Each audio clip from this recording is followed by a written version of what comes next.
Justin Herbert sits out practice with yet another injury. LeBron James sits out just because. And Riqui Puig gets ACL surgery as a Christmas gift, which is still preferable over most gifts men get this time of year anyway. Good morning. I'm James. This is your daily dose of sports and snark for the greatest sports city in the world, Los Angeles. This is the faithful Angelenos Morning Report. It's December 12, 2024. It's a lovely day because after today, I get to fly home and be with people I actually care about. So let's start off the day right and talk about LA. If you like being in the know about LA sports, clickety-clack the like button. Clickety-clack the subscribe button. There's a notification bell. Hit that. It'll let you know when we drop new content. Sharing is caring. Let people know we exist, and by all means comment. Now, before we go through the news and notes, we'll look at the scoreboard. There weren't any games involving LA teams yesterday, but tonight, the Rams are at San Francisco at 5. We've been talking about the Rams being on the periphery of first place in the NFC West. Tonight, they face a deeply wounded 49ers team. They're not only missing running back Christian McCaffrey, they're missing 3 running backs, along with offensive tackle Trent Williams, receiver Brandon Ayuk, and edge rusher Nick Bosa has missed the last 3 games and is no sure thing for tonight either. The Rams need to beat this team down while they have them down. And the Kings are at New Jersey at 4 o'clock. Don't look now, but the Kings are the hottest team in the NHL with a 6-game winning streak. So what do you say we get to the news? There has often been scuttlebutt about the future of Joey Bosa with the Chargers, because he makes a lot of money and gets injured all the time, right? Where, oh where, will you find someone who gets injured as often as Joey Bosa if you cut him? Well, the answer is easier than you think. It's quarterback Justin Herbert. The guy is dealing with a left leg bruise and a left ankle injury, and surprisingly, not at practice on Wednesday. You might recall before the season started, he had a right foot problem. Then that escalated a little longer. I was saying that this could be an issue that lingers all year. And I was called an idiot, which is true. I can be an idiot. But I also realize there's a difference between the right foot and the left ankle and leg. What I also realize is that it might mean that maybe Justin Herbert's torso rests on 2 bad sticks. That's a possibility as well. Now, Jim Harbaugh said the Bolts are, quote, doing everything and anything in his power to play on Sunday, unquote. All of which makes sense. And I think we should expect Herbert to face Denver on Sunday. But this sounds like lingering to me, guys. So I wouldn't be so quick to just brush it off. LeBron James came into the year with a goal of playing in every regular season game. Now his status for Friday's game is to be determined for personal reasons. It's not the left foot pain that kept him out of Sunday's win. Personal.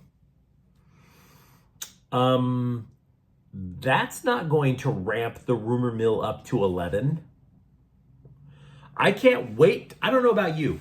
I can't wait to see more photos of LeBron James that basically allege that he was a regular at the Diddy parties.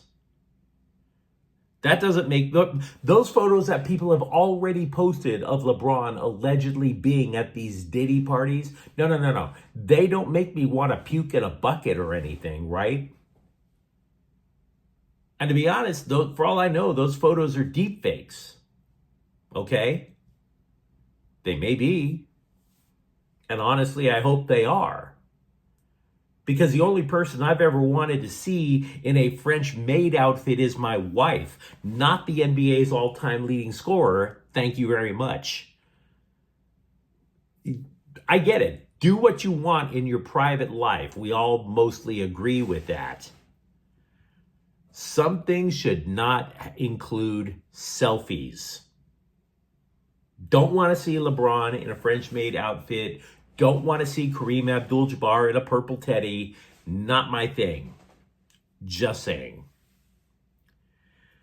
By the way, speaking of Lakers who have also missed time recently, Austin Reeves returned to practice. He's missed the last 5 games with a pelvic injury. He is not a sure thing, though, for Friday's game. But it did get me to thinking about Austin Reeves and LeBron and whatnot. And have you soured a little bit on J.J. Redick? Because, yes, Reeves has missed the last 5 games. But the Lakers are just 3-7 in their last 10. And it's hard over that stretch to find any positive statistical points to tell you. Offense, team defense, they're ranking in the mid to low 20s during that stretch. They don't even get to the free throw line now, which is something that you could always count on with Anthony Davis and LeBron James on the roster. You could count on those free throws. Now, if you're like me, this starts to bring up questions as to how bad the Lakers actually are. They started off 3-0, but they were playing pretty mediocre teams. Strategically, you might be remembering how Redick insisted the Lakers should chuck up a lot more threes, and that's going to lessen the inside game for Davis. Now, maybe this is all a little simplistic. I'm not trying to tell you that I know the answer. And I'm not even saying that we should kick up a fire Redick protest either. But you lose consistently by more than 25 points in a series of games, you have to ask yourself if the players out there are even trying. It's one thing to get your ass kicked in one game, but when it happens, when you're just getting that fanny paddled in 3 or 4 in a row from 25 to 41 points, you have to ask yourself if the players are even trying out there. If they even support Redick. Or for that matter, maybe it's just simple as getting healthy again. Maybe it is as simple as getting Reeves back on the court. I'm not trying to claim I know the answers here. I'm just saying I see a really ugly stretch. Also with the Lakers, it saddens me that I have to keep giving you guys Bronny James updates, so I'll make it brief. It just dawned on the Lakers front office that not playing Bronny during G League road trips stunts his development. No. Well, yeah, it does. So he's going to be playing somewhere in the Phoenix area to dip his toe in road life, where he will not be staying at 5-star hotels and flying business class like the rest of us. Least it's not Spirit. Galaxy midfielder Riqui Puig, arguably not only the best player on the roster, but arguably you could make an argument for him as league MVP. Puig underwent successful knee surgery to repair his anterior cruciate ligament yesterday. And yes, I made that joke earlier a few minutes ago about having a stranger in a lab coat coming at you with a scalpel is still far better a Christmas gift than anything you could get from your wife, your girlfriend, or your child. And I stand by that. I absolutely stand by that. I'm just saying this because obviously Christmas is around the corner. If I have to choose between colon surgery and a kiss the cook apron when I don't even have a barbecue pit, well, you may as well just cut out my entrails and start double dutching with them, because that's pretty much what I expect for Christmas. Now, back to the player, because obviously I like Riqui Puig. We've heard a variety of estimates as to how long the guy will be out. It's all up in the air. The longest that a rando who tries to dunk in his 50s and his knee explodes, the longest that guy would be out is about a year. Kawhi Leonard, even longer. The shortest, though, is often around 6 months. So Puig is definitely going to miss some regular season time. I would be skeptical to say he's going to miss everything up until the playoffs of next year. We'll have to find out. Also, nobody from the Galaxy or LAFC was selected by Slime Diego FC in yesterday's expansion draft. Welcome back to the rankings. UCLA basketball. Taking down 12th ranked Oregon was sufficient proof to the pollsters, at least enough to slot the Bruins at 24, which is good. Look, losing to New Mexico is like a steel-toe boot to the testicles in a snowstorm. You don't want it. But UCLA has rebounded to win 7 consecutive games since then. Credit where it's due. Now, having said that, Mick Cronin admitted the Bruins were lucky to beat Oregon. What? Just because of a bank shot three-pointer at the buzzer? Lucky?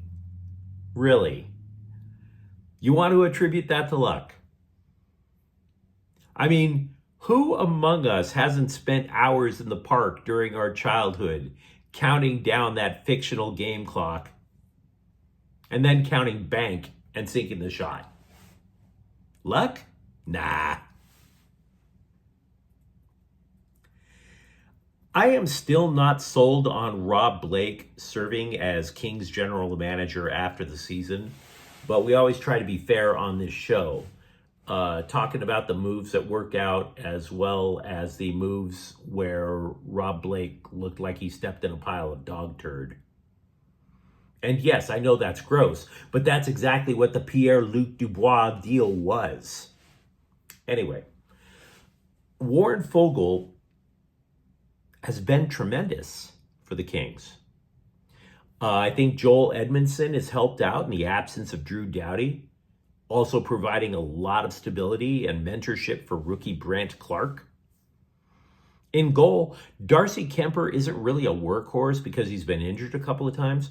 But if you come to me and you say, you know what, James, the Kings' plan in goal is to ease some other people in, then Kemper has been a net plus compared to Dubois. The Kings are tied for third in fewest goals per game allowed. And that's even after they trashed the defensive-minded 1-3-1 alignment. They're keeping their opponents from shooting. Jim Hiller lauded the roster's commitment to checking, which obviously keeps opponents on their toes. So, yeah, credit again, where it's due. I'm not sitting there telling you that the Kings are a threat to win the cup. I don't buy that for a moment. But it's not like they imploded either. Another USC football player is leaving the program, but at least safety Jalen Smith isn't doing it because there are better paychecks to be had in college. So that's an improvement. No. He believes there are better checks for him in the pros. He is declaring for the NFL draft. He will be missed.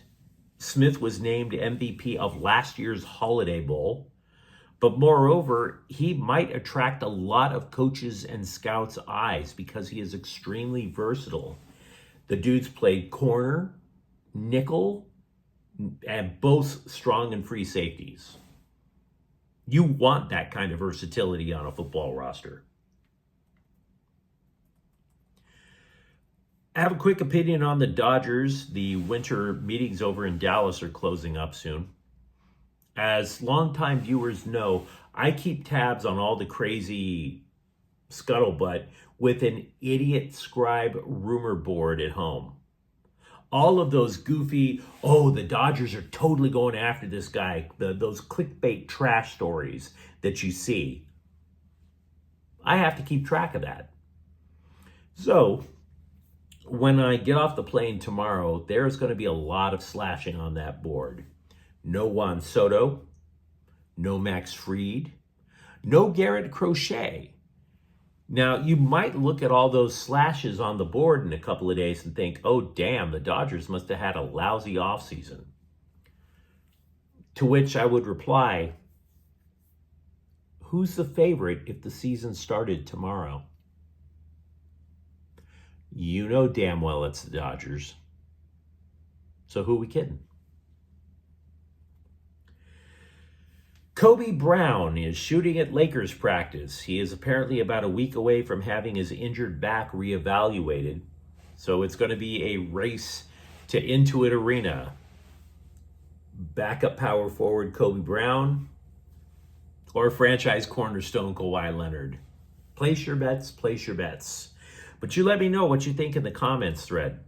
Talk to me, for example, about Justin Herbert and if this is something as a Chargers fan you should actually be concerned about, because I kind of think you should. Or for that matter, are you a little weirded out by LeBron James sitting out practice just because? And if you enjoyed the content, don't forget to subscribe to Faithful Angelenos. We talk LA sports every single day. Thank you for watching. I'm James. We'll be back tomorrow. Faithful Angelenos is a Kian Cortel Queso production. Take care.